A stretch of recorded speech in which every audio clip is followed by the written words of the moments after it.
Tapi kembang sore niku sing isin demen tetulung liyan, tulunge gedhe. Lah mbiyen kembang sore teng mriki dereng enten desa, dereng enten kutha.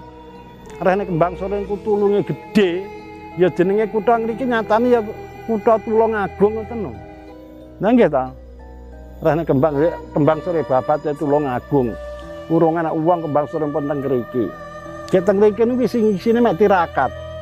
Mboten tau madang. Enek jambu dipethel jambu. Enek gedang mateng dipethel gedang mek ngoten gelemangan. Isine mek tirakat.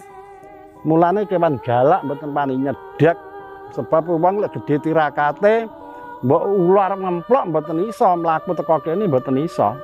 Ngoten. Pribawane wong tirakat.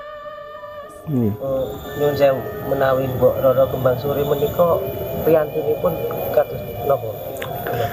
Piyantune niku ayu katik banget. Anggen-anggene sura ijo gawe selendang.